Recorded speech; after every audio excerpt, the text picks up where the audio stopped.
Faremos a leitura do versículo 1 ao versículo 6.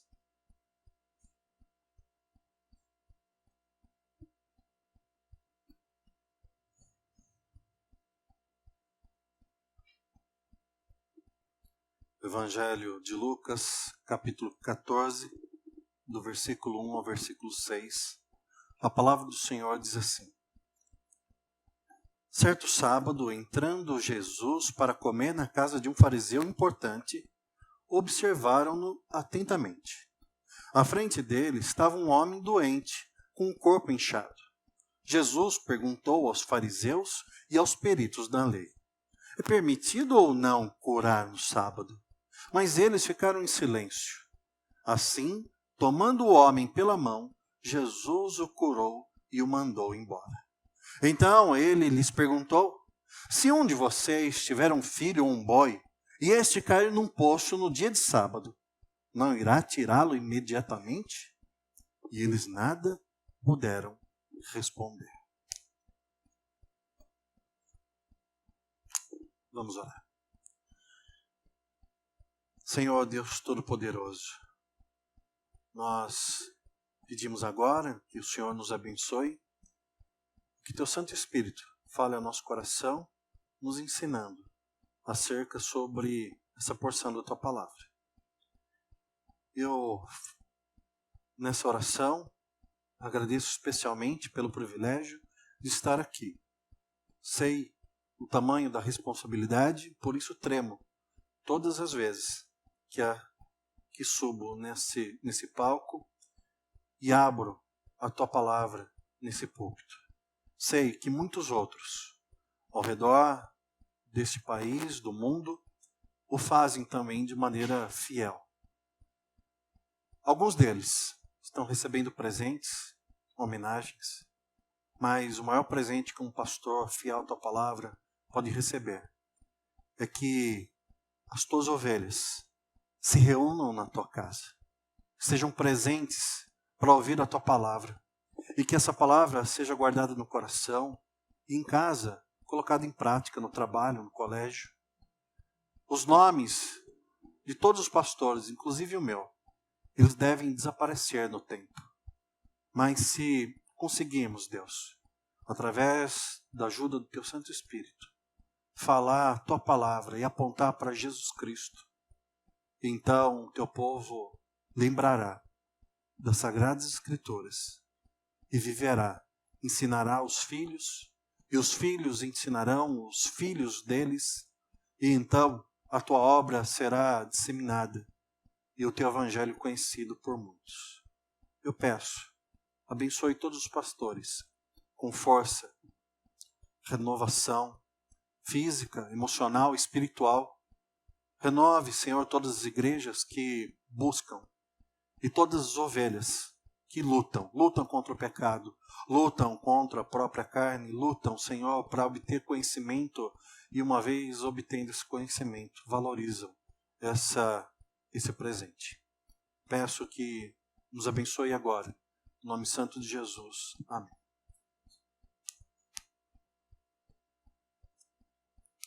Seis versículos. Nessa noite eu quero, nesses 6 versículos, trazer uma lição e apresentar 2 oportunidades. Semana passada, no capítulo 13, lá no final, nós vimos que Jesus, ele lamenta profundamente sobre Jerusalém, e ele diz: Jerusalém, Jerusalém, eu quis ajuntar vocês, assim como a galinha faz com os seus pintinhos, mas vocês não quiseram. Por isso vocês receberão a punição, as consequências serão terríveis. Ó Jerusalém, Jerusalém. No 14, nós já entramos aqui no primeiro versículo, dizendo que Jesus novamente, ele não para no lamento, ele simplesmente não encerra o ministério, porque Jerusalém, de uma forma maior, completa, não o ouve, não o segue de maneira sincera, mas ele continua cumprindo com a sua missão, da qual foi enviado para cumprir. ele continua falando acerca do reino de Deus. E aqui no versículo 1, nós sabemos que foi num sábado. E sábado é uma informação importante para nós. O contexto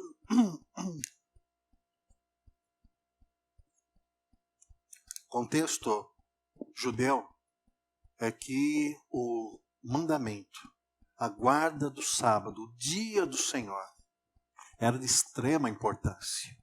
E não posso dizer que era o mais valorizado, mas no Novo Testamento nós percebemos que eles pegavam esse mandamento e eles elaboravam e eles trabalhavam em cima ao ponto dos mestres da lei, dos fariseus, eles começarem a acrescentar acessórios a este mandamento.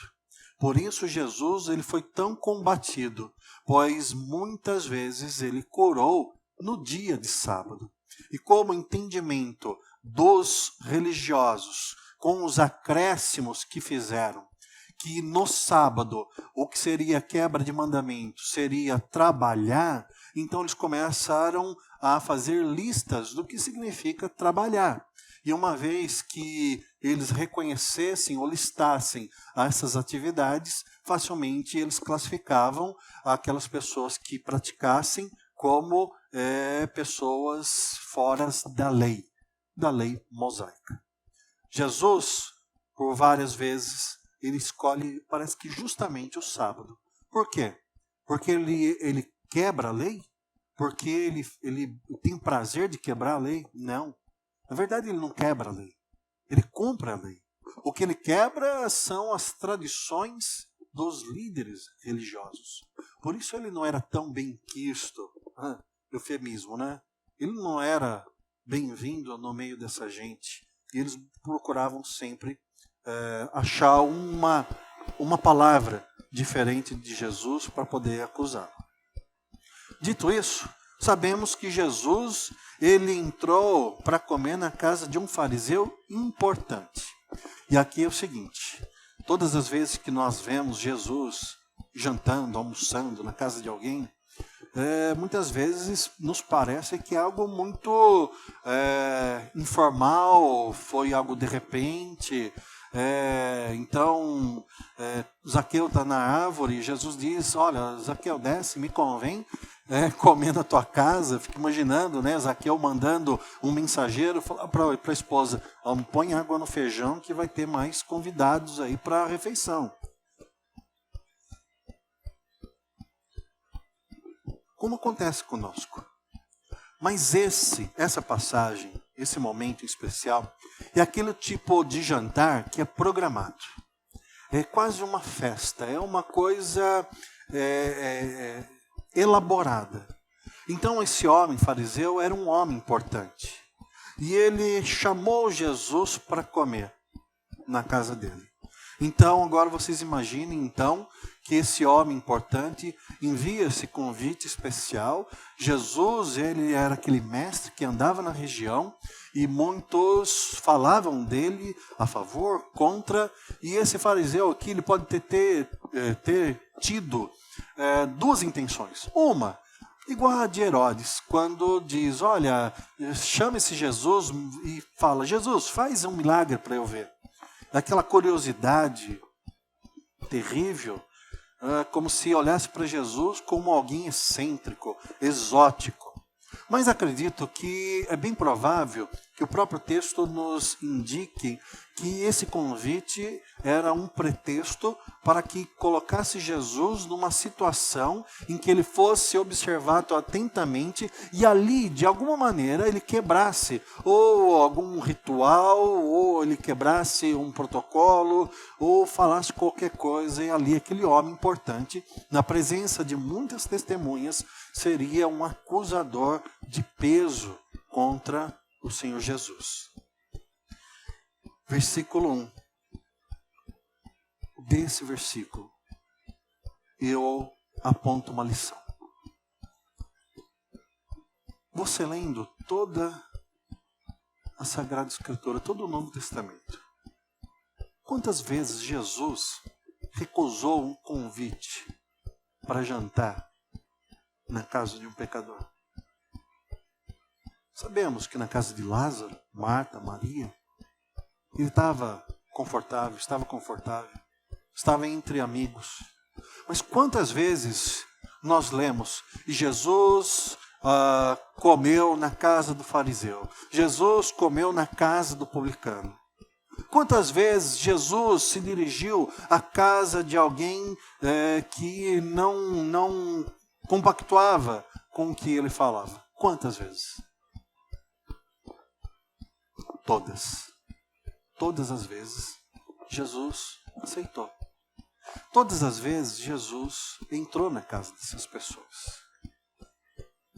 Mas uma coisa que chama atenção e que nos serve de lição é que Jesus, o Filho do Deus eterno, santo, santo, santo, sem pecado, um homem que veio para cumprir a missão dada pelo Pai, alguém que todos os dias andava quilômetros e quilômetros falando a palavra de Deus, ele nunca deixou de estar em companhia de pessoas que eram ímpias, incrédulas.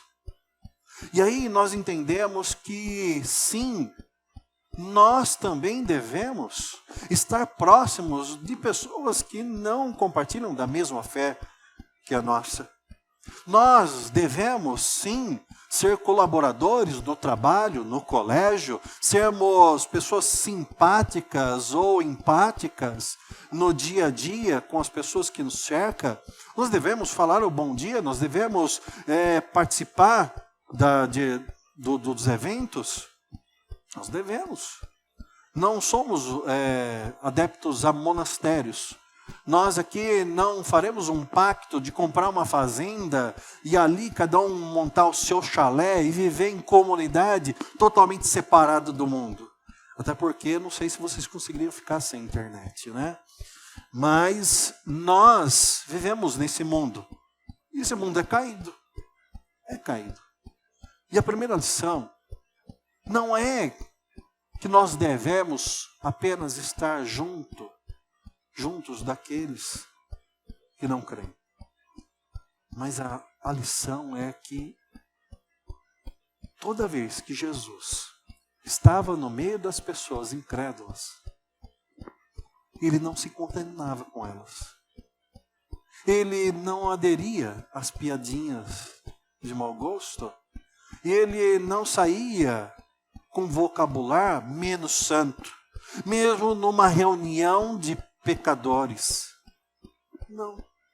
Jesus, ele não entrava na agenda e ele não copiava o discurso daqueles dos quais ele visitava. Pelo contrário, ele sempre tinha uma palavra de Deus para falar para aquelas pessoas. E essa é a nossa lição. A nossa lição não é se afastar completamente das pessoas incrédulas, mas pelo contrário, nós devemos nos aproximar, mas todas as vezes que estivermos próximos, devemos sempre estar preparados para falar da palavra de Deus, para nos posicionar, e sem ter vergonha de dizer, em qualquer momento da conversa, por mais importante, ilustre que for a pessoa que nos convidou, seja uma festa, seja um grupo da escola, um professor, seja o patrão. Se estivermos juntos e tivermos oportunidade de falar, e se percebermos a necessidade de deixar bem claro que algum comportamento, alguma fala, é totalmente ofensiva à santidade de Deus. Se nós estivermos com essas pessoas e elas estiverem destruídas, e em volta dessas pessoas destruídas estiverem outras, falando mais palavras de destruição, nós somos responsáveis e devemos ser corajosos de intervir. E aí aquela mulher que está passando um momento difícil no casamento, E aí vem uma amiga, uma colega, e ela vai em um lugar em que você está, e aí ela recebe ali aquele conselho: olha, aproveita agora que está no começo, você só tem 5 anos de casamento, você é nova, já chuta esse seu marido, já é mais fácil arrumar outro. E aí você vai fazer o quê? Está naquele contexto que você faz. Você fala: não, isso daqui não é comigo, isso daqui não tem nada a ver comigo, eu não concordo, então eu vou para a calçada. Continua a pessoa lá falando. Não, você vai falar assim: olha, o seu conselho, eu ouvi, mas eu tenho um conselho que eu recebi. Eu gostaria de compartilhar esse conselho com você. Esse conselho não foi dado pela minha mãe, pelo meu pai, pela minha melhor amiga, mas foi dada pelo meu Deus. E o meu Deus, que é santo, santo, santo, Ele tem uma palavra para a sua vida, para o seu casamento, para esse momento de dificuldade que você está enfrentando. E o Senhor, meu Deus, Ele diz para você: isso. Você está lá no colégio, na faculdade, e alguém está pensando em tirar a vida. Você tem uma palavra para essa pessoa. Você deve ter uma palavra para essa pessoa. Você deve buscar no Senhor sabedoria. E você deve aconselhar essa pessoa. Se é uma jovem que teve um relacionamento sem se casar e ali ficou grávida, e o rapaz que engravidou disse: olha, eu não tenho condições, eu estou desempregado e eu quero viajar e eu nem quero mais ficar com você. Tira essa criança. E você ouve isso. De alguma maneira, você tem uma palavra para dar para essa moça. Você deve dar uma palavra a essa moça.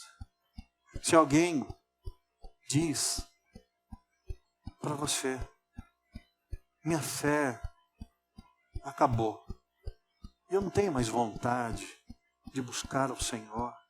Aliás, eu vou dobrar a banda larga da internet, porque agora eu só vou assistir culto na minha casa.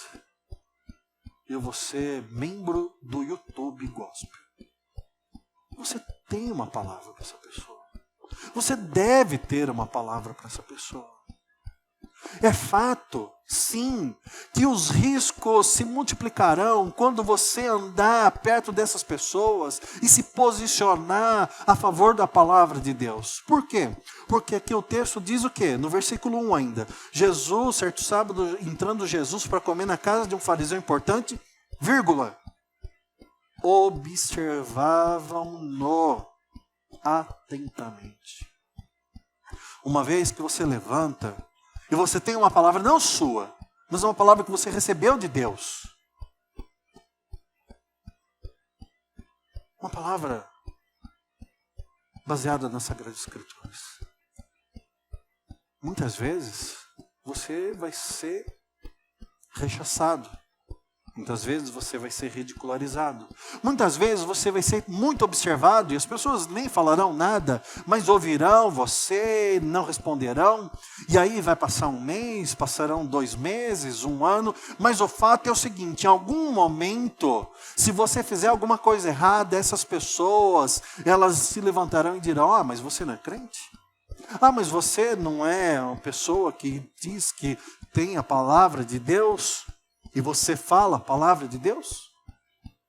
Isso vai acontecer. Isso vai acontecer. Mesmo que o seu conselho, naquela primeira oportunidade, a menina não tirou o filho, não fez o aborto. E 1 ano depois, ela está toda feliz, tirando foto e colocando na rede social, e dizendo: o meu maior tesouro, com a criança nos braços. Se você fizer uma coisinha, falar uma palavra de atravessado, essa mesma moça apontará o dedo na sua cara. Isso vai acontecer. Não é pode, vai acontecer. Mas nós não fomos chamados para sermos covardes. Sabemos que somos pecadores. Mas o fato que a prioridade não é preservar a nossa reputação.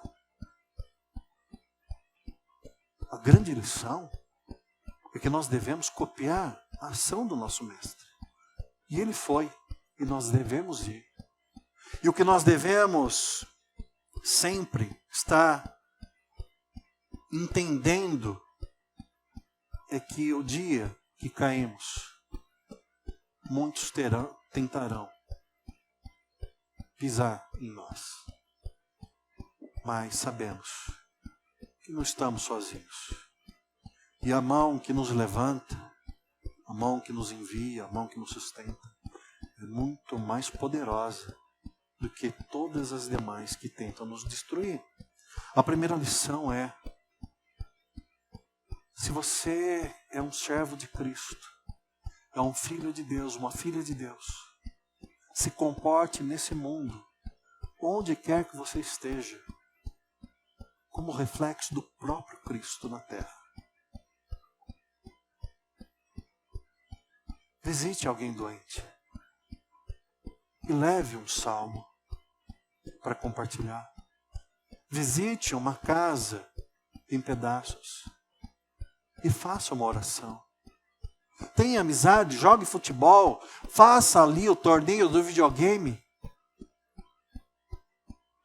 Mas não saia da sua boca nenhuma palavra torpe, nenhum palavrão, nenhuma mentira.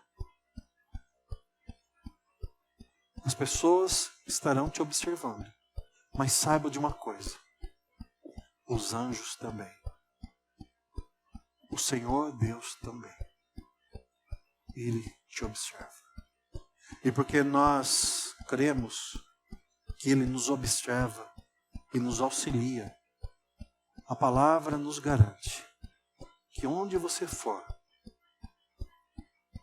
se colocar como sal e luz, você fará diferença na vida dessas pessoas.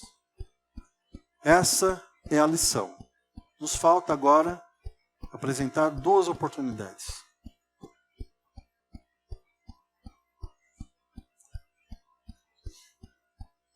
Versículo 2. À frente dele estava um homem doente com o corpo inchado. Dependendo da tradução, está hidrópico. Mas esse homem sofria de uma doença que ele retinha muito líquido, a barriga, antigamente o pessoal falava barriga d'água, mas era uma pessoa que tinha uma doença grave, que é interessante que ele foi convidado, porque ele aqui facilmente ele poderia quebrar uma das muitas leis ritualísticas que os líderes judaicos ali impunham ao povo. Mas isso é importante. Aquele homem estava naquela festa, naquele jantar. Um jantar esquisito, não? E ele estava muito doente. Jesus, então, se dirige aos fariseus e pergunta: é permitido ou não curar no sábado? E aqui vem a primeira questão. Num jantar importante, imagine só um casamento. Você faz uma festa e você vai convidar quem? Familiares, amigos próximos. E aí tem aquele momento que é dificílimo. Fazer o mapa das mesas na hora da festa. Quem você coloca perto da mesa dos noivos? A etiqueta diz o quê? Os pais. Os melhores lugares devem estar disponíveis para os pais dos noivos. Tá bom, os pais dos noivos. E depois, qual é o grau de importância, de prioridade? Padrinhos, Os padrinhos? Os padrinhos devem estar ali próximos. Imagina só você num salão e o noivo e a noiva ali na mesa ali central, perto ali do bolo do casamento, e o pai e a mãe estão lá do lado da porta do banheiro, virando à esquerda. Não faz muito sentido isso, né? E interessante que esse homem, ele não era ninguém de destaque. O texto não dá nem o nome, nem a posição dele. Só dá a condição de saúde. Era um homem doente, aliás, muito doente. E aí nós percebemos que tem uma malandragem aí, né? Tem uma malandragem aí. Aquele fariseu, o dono da casa, o dono da festa, ele colocou Jesus num lugar de destaque, de honra, mas também colocou esse homem de uma maneira que Jesus, olhando diretamente, visse aquele homem. E aí, aqui nós podemos deduzir que esse homem aqui, ele foi plantado nessa festa. Ele foi usado como uma espécie de armadilha para pegar Jesus. De onde está a armadilha? Lembra que eu falei dos fariseus e seu relacionamento complicado com o sábado? Provavelmente esse fariseu importante, ele fazia parte de um grupo de fariseus que era assim muito mais radical que os demais. Ao ponto que Jesus aqui mesmo ele vai falar do boi, do filho, de socorrer ou não socorrer. Era um grupo que dizia o seguinte: tá bom, os rabinos, os líderes religiosos dizem, não, o Senhor lá nos 10 mandamentos disse, olha, deve guardar o sábado, deve santificar o sábado é do Senhor, ok? Então nós vamos aqui determinar, 1000 passos. Até 1000 passos não é trabalho. Então, você pode dar 1000 passos. Então, você, no dia do sábado, você pode andar pela sua casa, você pode ir no banheiro, você pode, enfim, dentro daquela regra. Aí outros falaram, mas será que tirar água do poço é trabalhoso? Está dentro dos 1000 passos? Não, o poço está. É 200 passos para ir, 200 para voltar, está lá no quintal. Mas fazer força para puxar o balde, isso é esforço. Então, tirar água do poço, isso não pode. E aí eles entraram nesse consenso. Mas esse grupo mais radical, eles disseram o seguinte, olha, não, sábado é assim, não tem conversa. Não é para fazer nada. Mas não é para fazer nada a um ponto extremo de quê? Ele está falando de 2000 anos atrás. As pessoas criavam animais, cultura de subsistência praticamente. Eles eram tão radicais ao ponto de dizer o seguinte, se o seu jumento, se o seu boi, e Jesus fala aqui, né, se o seu filho, né, mas não vamos entender nem tão radical o filho, né, mas sei lá, se cair um boi, um jumento, que hoje daí é um animal caro, na época devia ser caríssimo. Se ele cai no poço, esse grupo radical dizia o seguinte, é sábado, não pode ajudar o animal a sair do poço. Caiu numa cisterna, está machucado, espera o pôr do sol, espera acabar o sábado, aí depois você vai, ajuda, cura ali os machucados. E se você estiver ali vendo o animal sofrendo, morrendo, você não pode ajudar. Você deve esperar terminar o sábado. Esse fariseu provavelmente fazia parte desse grupo. Por quê? Mesmo entre os outros que tinham essas regras, eles entendiam o seguinte, não devemos de maneira premeditada trabalhar no dia do Senhor. Mas se acontecer, eventualmente, uma situação que necessite de um resgate, seja de um animal ou de uma pessoa, Então não é pecado você dar mais do que 1000 passos ou você fazer força. Esse era o consenso na maioria. Mas o grupo radical era mais complicado. E a ideia desse homem plantado aqui é que Jesus, olhando para aquele homem, perceberia que ele era uma pessoa muito doente. Mas não é aquele doente que está para morrer. Sabe? É igual você vai lá na Unimed, tem lá o amarelo, o laranja e o vermelho, né? Aí cada cor é uma prioridade. Não que funcione, mas é assim. Aquele fariseu pensou o seguinte: esse homem aqui, se Jesus não curá-lo hoje no sábado, curar amanhã, curar na segunda, na terça-feira, ele não vai morrer de repente por causa dessa doença. Então Jesus, ele não deveria curar aquele homem até terminar o sábado. E aí nós percebemos que existe uma oportunidade para nós na leitura desse texto. O fariseu sabia o que estava fazendo. Jesus mais ainda. Mas esse homem sabia o que se passava? Será que ele sabia o que estava acontecendo naquela situação? Hoje nós temos uma oportunidade e eu quero compartilhar com você. Que você tenha essa oportunidade. Muitas pessoas foram plantadas dentro da igreja. Muitas pessoas diziam o seguinte: eu sou cristão. Por quê? Porque eu nasci em lar evangélico.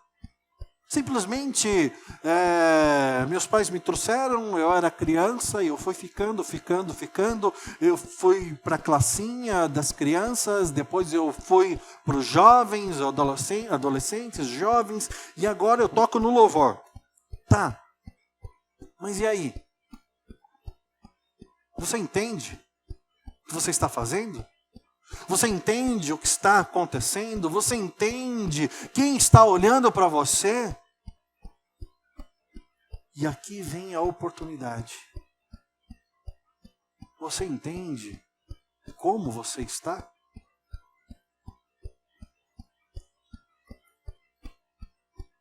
Eu convido você nessa noite a aproveitar e se colocar diante de Jesus. E levantar seus olhos e olhar para o Cristo. E então, pela compaixão que Ele demonstra, você peça: Senhor, se até hoje eu não parei para pensar por que eu estou na Tua igreja, por que eu me denomino cristão, nessa noite eu quero ter a oportunidade, Senhor, de lhe pedir que o Senhor me mostre. Me mostre qual é o meu papel nesse jantar. Qual é o meu lugar no teu reino? Quem me trouxe sabia o que estava fazendo? Ou, quando eu vim, pela minha própria vontade, eu entendi o que fiz? Nessa noite eu quero lhe perguntar, Senhor, quem sou eu? Na disposição do teu reino. Mas também, o homem, ele tinha um problema. Ele retia muito líquido. Era muito doente. Mas a misericórdia de Deus o alcançou. E hoje, nesse exato momento, você tem a oportunidade de falar: Senhor, eu tenho estado na tua casa, eu tenho servido no teu reino, mas eu tenho sofrido. Eu faço, mas eu sou doente. Eu canto os louvores, eu leio a tua palavra, eu acompanho o salmo na Lectio Divina. Eu concordo com as orações dos irmãos. Mas, Senhor, o meu coração está inchado. Está cheio de frustração, cheio de mágoa. Mágoa contra os meus pais, mágoa contra meus parentes, mágoa contra os meus amigos, mágoa contra pessoas que me fizeram mal. Senhor, eu tenho raiva no meu coração. Senhor, eu tenho tristeza, uma tristeza profunda. Senhor, eu tenho um desânimo, eu tenho uma vontade de desistir. Senhor, eu estou aqui, mas estou pesado, porque estou retendo. Eu não consigo me ajoelhar, não consigo andar levemente no teu reino, porque existe um peso tremendo na minha vida e eu não consigo perdoar. E por mais que eu entenda que estou doente, eu não sei como me curar. Eu não sei. Eu choro.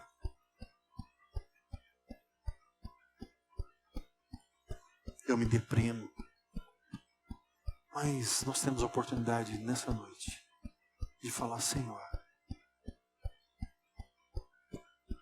tudo coopera para o bem daqueles que te amam, temem o teu nome.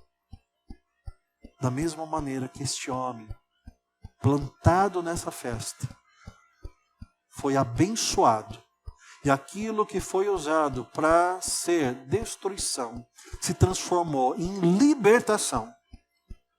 Nessa noite, eu creio que se você pedir ao Senhor para que Ele fale com você e que Ele cure você e te liberte o seu coração, Ele será tão cheio de amor e compaixão com você hoje como foi naquele dia.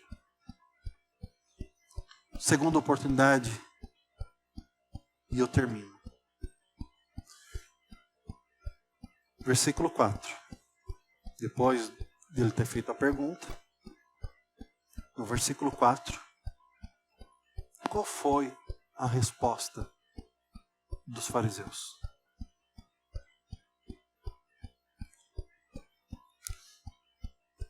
Aliás, essa resposta ela foi dada mais de uma vez.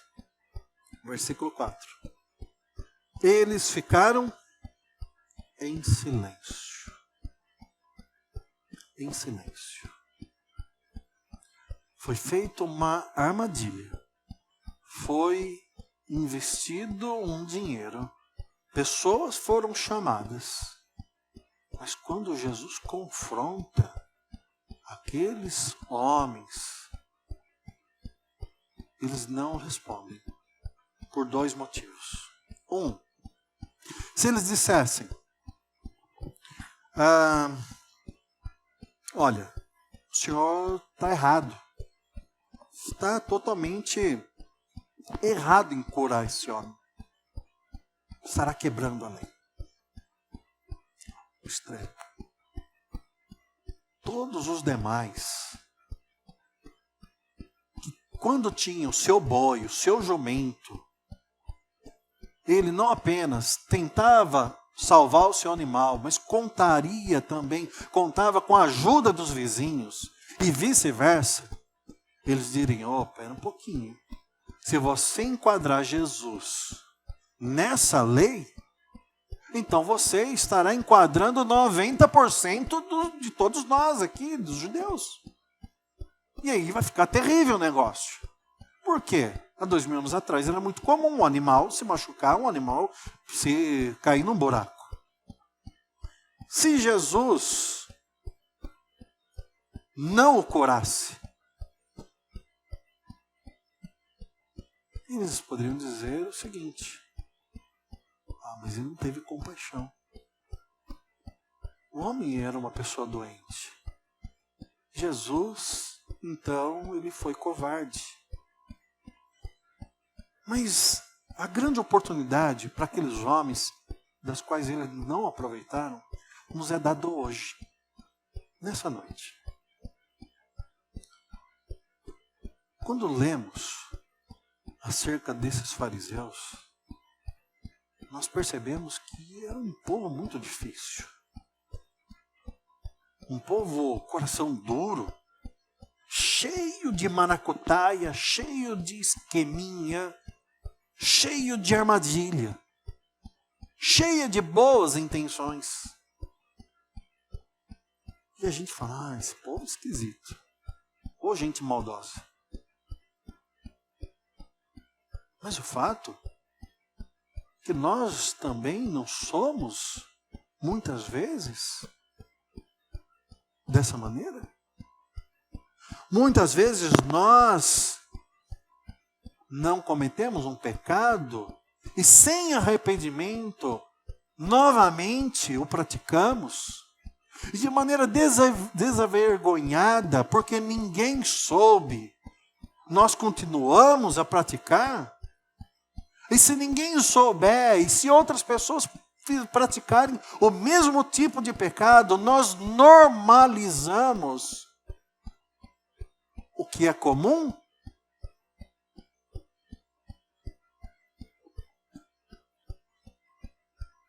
Hoje nós vivemos um mundo de normalização de coisas que são anticristãs. E em nome de um politicamente correto, em nome de todo mundo faz, não somos nós também passíveis de repreensão?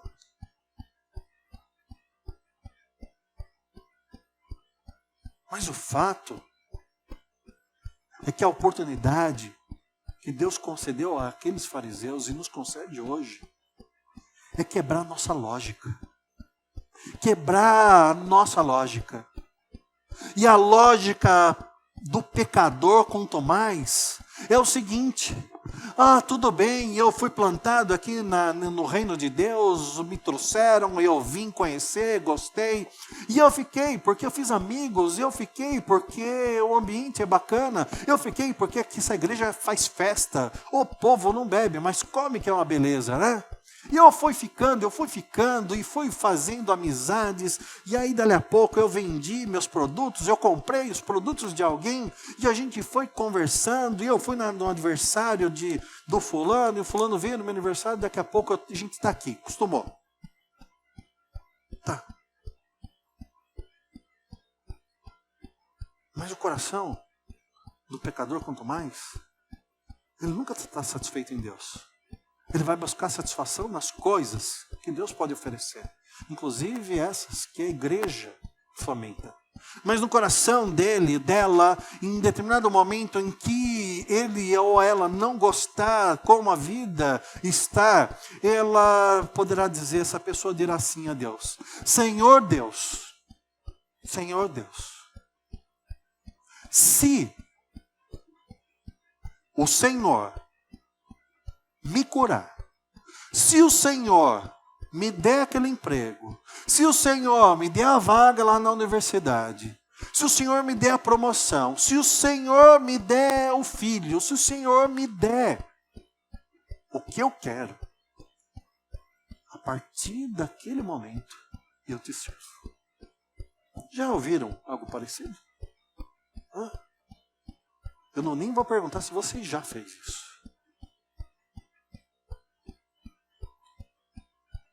Aí Jesus, ele pega essa nossa lógica e quebra. É o seguinte: então, se você está me dizendo que, por um breve momento, você será o Deus nessa relação, o soberano, você será servido por mim. E eu vou atender o seu desejo. E nesse interim, você é o soberano todo-poderoso. E eu faço a tua vontade. Eu, Deus, sou seu servo. É isso que você está dizendo? E depois a gente inverte o papel. E aí então eu me torno seu soberano e você passa a me servir? É exatamente isso.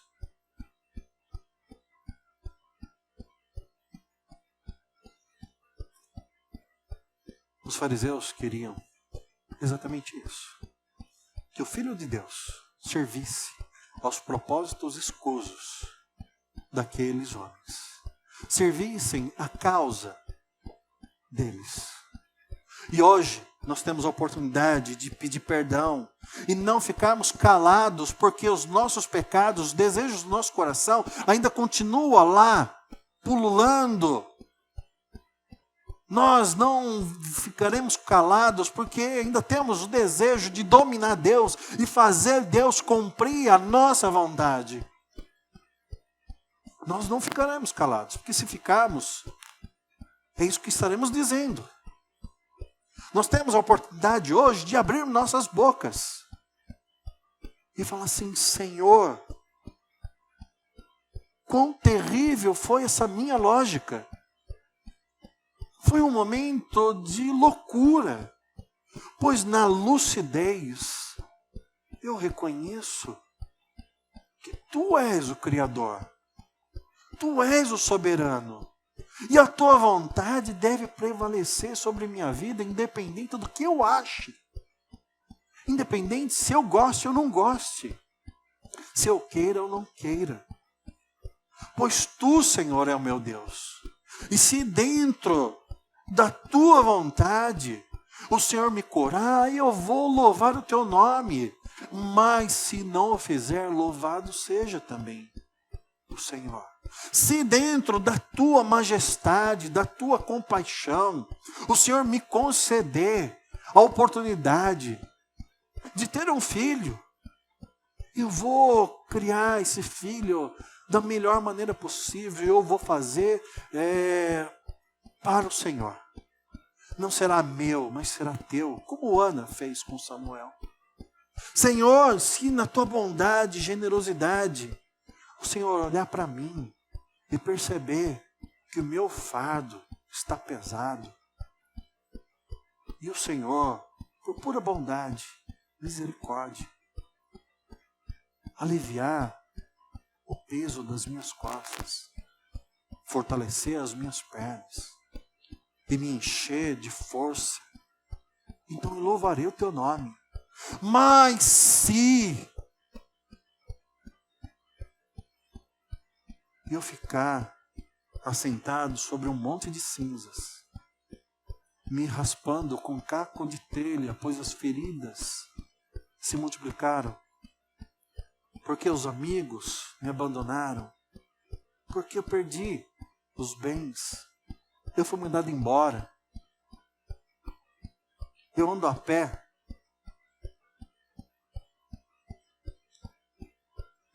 louvado seja o Senhor também por isso.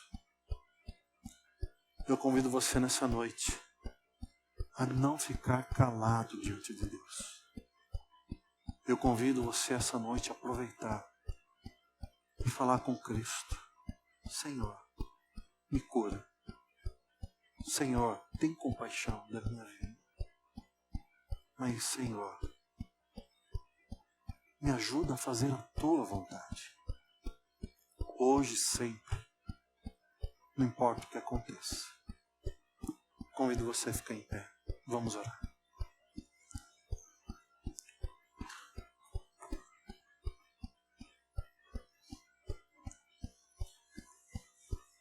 Como disse na oração da abertura do sermão, a alegria de um pastor terreno, um líder de uma igreja, é quando ele olha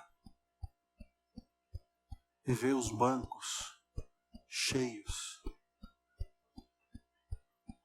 de pessoas prestando atenção, não nele, mas na palavra de Deus. Mas a alegria maior é quando essas pessoas vão para casa e elas ponderam o que ouviram.